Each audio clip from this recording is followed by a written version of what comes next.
अस्सलाम वालेकुम viewers, economic views at 24/7 online. मैं हूं आपका होस्ट ज़ीशान मर्चेंट। हम बात करते हैं अपने शोज़ पे इकोनॉमिक सिचुएशन पे, और आज हम इसी टॉपिक पे बात करेंगे कि इकोनॉमिक कंडीशन पाकिस्तान की कैसे है और रोल ऑफ स्टॉक एक्सचेंज क्या है हमारी इकोनॉमी पे। हमारे साथ आज लाइन पे मौजूद हैं अंजुम निसार साहब। आप फॉर्मर प्रेसिडेंट हैं कराची चैम्बर ऑफ कॉमर्स के। अंजुम साहब, thank you very much for being on the show. Sir thank you. Anjum साहब, मेरा आपसे सवाल ये है कि आप बताइए कि पाकिस्तान की इकोनॉमिक सिचुएशन को आप एज अ बिजनेसमैन कैसा देखते हैं? देखिए, जहाँ तक इश्यू का ताल्लुक है और करंट इकोनॉमिक सिनेरियो का ताल्लुक है, obviously it is not very good. और बल्कि मैं तो ये कहूंगा कि हम बस से बदतर होते चले जा रहे हैं, क्योंकि जो इश्यूज हैं, और मैं हमेशा इश्यूज कहता हूँ कि तो 400 इश्यूज नहीं थे, कोई 25-50 इश्यूज भी नहीं है। हम 4-5 बड़े इश्यूज अगर इस पे 3-4 साल पहले तवज्जो दे दी जाती तो आज हमारी इकोनॉमी की सूरत हाल कहीं बेहतर होती। हम तो अपने रीजन में भी बहुत पीछे चले गए हैं। और देखें, पहले तो हम लॉ एंड ऑर्डर पे कहते थे, फिर एनर्जी के क्राइसिस में आपने देखा, परसों भी मैं कल और परसों की बात कहूंगा, कोई 6-6.5 मेगावाट तक की शॉर्टेज थी। तो एनर्जी क्राइसिस पूरी तरह डैमेज कर रहा है।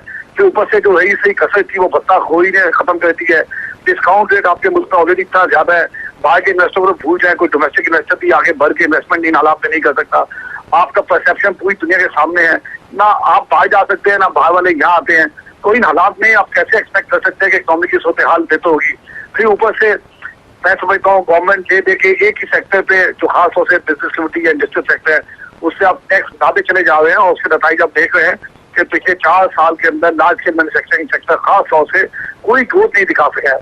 क्योंकि इन्होंने बेस भी चेंज किया है, लेकिन पिछले महीने भी मुश्किल से हम 1% ग्रोथ देख सके हैं लार्ज स्केल मैन्युफैक्चरिंग सेक्टर में। अंजुम साहब, ये बताइए कि जैसे इश्यूज तो आइडेंटिफाइड है और हर पाकिस्तानी इस वक्त इस इशू को समझ भी रहा है किसी ना किसी फॉर्म में, इन इश्यूज को हम ओवरकम कैसे कर सकते हैं? देखिए, ओवरकम तो देखिए गवर्नमेंट को ये बहुत सीरियस तरीके से लेना होगा। अगर अपने मुल्क को आगे बढ़ाना है, 18 करोड़ की आबादी का मुल्क है, और हमने अपनी जीडीपी ग्रोथ वाकई करनी है। अब अपने मैसेज, जैसे मैंने कहा कि हम अपने खित्ते में भी दिन ब दिन छोटे छोटे मुल्कों से तो मिसाल कंपैरिजन करते हुए उन मुल्कों का नाम लेते हुए शर्म आती है। अब देखिए, सबसे पहले का जो आपने सवाल कहा है कि हम किस तरह ओवरकम कर सकते हैं, तो मैं समझता हूँ पहले नंबर पे आपको अपने एनर्जी क्राइसिस को हल करना होगा। जब मैं एनर्जी क्राइसिस की बात करता हूँ तो शीशा में आपको ये बताते चलूं कि खाली एनर्जी ना होने की वजह से लास्ट ईयर या महंगा होने की वजह से हमने एक्सपोर्ट की मदद से खाली $3 अरब का हमारी इकोनॉमी नुकसान उठा चुकी है। और जब मैं $3 अरब की एक्सपोर्ट की बात करता हूँ तो डोमेस्टिक इकोनॉमी, जो डोमेस्टिक प्रोडक्शन है, उसने बहुत बुरी तरह सफर किया। आप रोज टीवी पे हर तमाम चैनल्स पे देख रहे होते हैं कि खास तौर से पंजाब का, पाकिस्तान का सबसे बड़ा सूबा है कि इंडस्ट्रियां किस तरह सफर कर रही हैं। इसके नतीजे में अनएम्प्लॉयमेंट क्रिएट हुई है कि बजाय हम उन लोगों को जो हर साल 10 लाख अफराद जॉब मार्केट के अंदर दाखिल होते हैं, आबादी के बढ़ने की वजह से ग्रोथ रेट जो 2% से ऊपर है, हम एग्जिस्टिंग सनस को भी नहीं चला पा रहे। तो मैंने आपको फैक्टर ध्यान किया। डिस्काउंट रेट कहने के बावजूद पिछले 3 साल में हमने बहुत मामूली सी कमी देखी है। इन्फ्लेशन आपसे कंट्रोल नहीं हुआ। लॉ एंड ऑर्डर की सूरत हाल, पहले तो हम कहते थे नॉर्दर्न एरियाज में जी वी आई इन्वॉल्व टेरर। अब तो आपने देखा जो कराची अपना इकोनॉमिक माशी हब है, जो मेजर कंट्रीब्यूशन करता है इकोनॉमी के अंदर, वहाँ पे बत्ताखोरी ने एक नासू, एक कैंसर की तरह फैलना शुरू कर दिया है। और कोई कराची का ऐसा इलाका ऐसे नहीं हुआ जहाँ ये बत्ताखोरी का जो नासू है ये फैल ना चुका हो, ये दाखिल ना चुका हो। तो उसके नतीजे में देखिए, बाहर के इन्वेस्टमेंट, जहाँ तक इन्वेस्टमेंट का ताल्लुक है, ओवरऑल इन्वेस्टमेंट वैसे ही 70% पिछले साल थे, जो पिछले साल ऑलरेडी डाउन था, उससे पहले साल थे। हम आज से 3-4 साल पहले 2006-07 के अंदर कोई $6 अरब की इन्वेस्टमेंट आती थी, और मौजूदा साल के पहले 8 महीने में खाली हम $400 मिलियन, यानी कि आधे $1 बिलियन से भी कम हासिल कर पाए हैं। तो इन नताइज ने आप कैसे, आपका जीडीपी जो टैक्स बेस है वो बढ़ नहीं रहा, आपका इन्वेस्टमेंट टू जीडीपी रेशियो बढ़ नहीं रहा, आपकी जो सेविंग्स है वो लोएस्ट लेवल पे है। ये 3 जो बड़े अहम इंडिकेटर्स होते हैं, तो आप अगर ये भी आप इनमें आप इंप्रूवमेंट नहीं देख रहे, तो मैं नहीं समझता कि मौजूदा हालात जो हैं जिनमें आने वाले दिनों में या महीनों में हम कुछ बेहतरी देख सकें। नहीं, तो आप मुझे अंजुम साहब ये बताइए कि जैसे कलेक्टिवली चेंबर्स जो हैं वो अपने मेंबर्स को कितना एजुकेट कर रही हैं टूवर्ड्स दिस डॉक्यूमेंटेशन ड्राइव या towards paying there due share of taxes? Because हम देखते ये हैं कि कोई भी इस वक्त बिजनेसमैन जो है बहुत प्रॉपरली, एक तो लोग बहुत कम है टैक्स नेट में जैसा आपने भी बताया, लेकिन जैसे चेंबर्स भी इसमें एक बहुत भरपूर रोल अदा कर सकते हैं कि वो अपने मेंबर्स को जो है वो एजुकेट करें कि टैक्स देने से अल्टीमेटली फायदा होगा। क्योंकि जैसा आपने कहा कि जब टैक्स बढ़ जाएगा या जब बेस बड़ा हो जाएगा तो जाहिर सी बात है टैक्स रेवेन्यू बढ़ जाएगा, उससे टैक्स रेट अल्टीमेटली फिर रिजल्ट जो है वो लोअर साइड पे आ जाएंगे। तो चेंबर्स क्या काम कर रही है इसमें?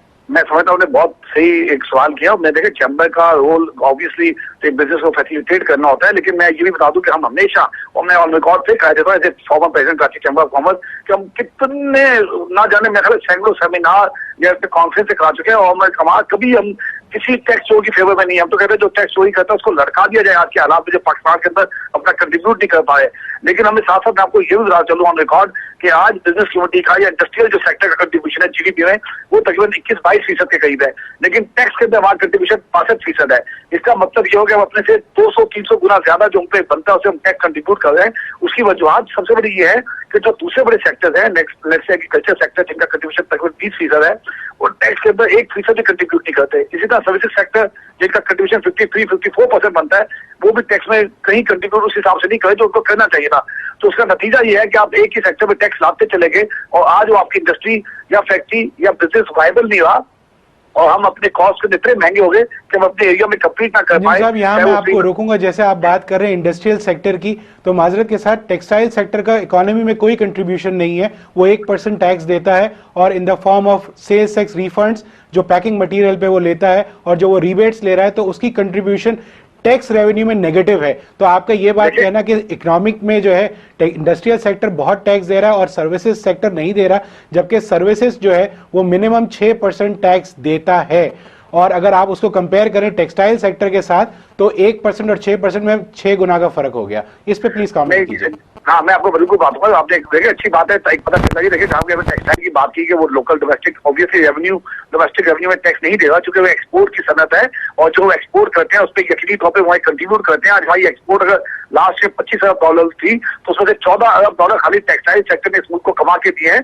मेरा ताल्लुक जाती तौर पर टेक्सटाइल सेक्टर से नहीं है, लेकिन मैं जो हकीकत बात है वो करूंगा। और ये $14 अरब पाकिस्तान की मईशत के लिए बड़े इंपॉर्टेंट थे, क्योंकि आपकी आज इम्पोर्ट बढ़ के तकरीबन $45-46 बिलियन पहुंच चुकी है, और जो ट्रेंड चल रहा है एक्सपोर्ट का वो आप मुश्किल $22 अरब हासिल कर पाएंगे।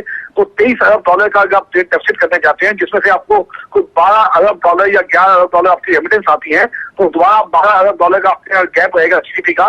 तो जिसका मतलब है कि अगर इतना बड़ा डेफिसिट लेके उसका इम्पैक्ट क्या पड़ता है, शायद देखिए उसका इम्पैक्ट सबसे ज्यादा पड़ता है हमारी करेंसी के ऊपर, और करेंसी ऑलरेडी इस वक्त ब्लैक मार्केट में आपका रुपया $93 में ट्रेड हो रहा है, जबकि ऑफिशियल 91 है। तो टेक्सटाइल सेक्टर का ये आप जरूर कह सकते हैं, जो वो डोमेस्टिक मार्केट में अपना माल बेचे उनको जरूर टैक्स देना चाहिए, टैक्स नेट में आना चाहिए। और अगर टैक्स अगर बढ़ सकते हैं, हम किसी सेक्टर की सपोर्ट नहीं करते इसलिए कि वो बिजनेस सेक्टर से उनका ताल्लुक है।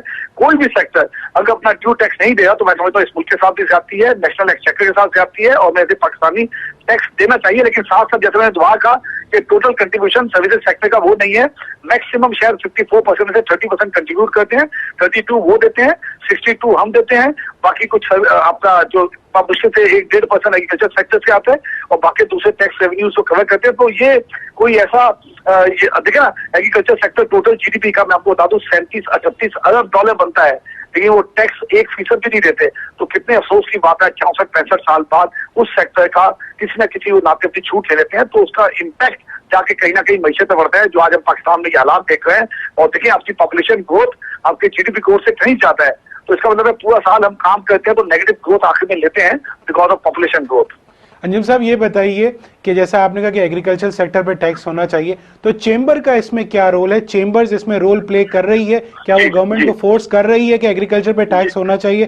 क्योंकि हम ये देखते हैं कि ये बहस आके सिर्फ प्रोविंशियल और फेडरल पे आके खत्म हो जाती है कि एग्रीकल्चर जो है वो प्रोविंशियल सब्जेक्ट है तो वहां पे आके वो रुक जाता है। इसी तरीके से सर्विसेज भी प्रोविंशियल पे आके रुक जाता है। अब इस वक्त SRB है, सिंध रेवेन्यू बोर्ड, वो सर्विसेज पे 16% सेल्स टैक्स ले रहा है, तो मेरे ख्याल से कंट्रीब्यूशन तो सर्विसेज सेक्टर की बढ़ जाएगी इस साल में। नहीं, देखिए आपने बिल्कुल सही कहा, ये जो एग्रीकल्चर टैक्स प्रोविंशियल सब्जेक्ट है, लेकिन प्रोविंशियल गवर्नमेंट को चाहिए कि वो इसको सही तरीके से लागू करे।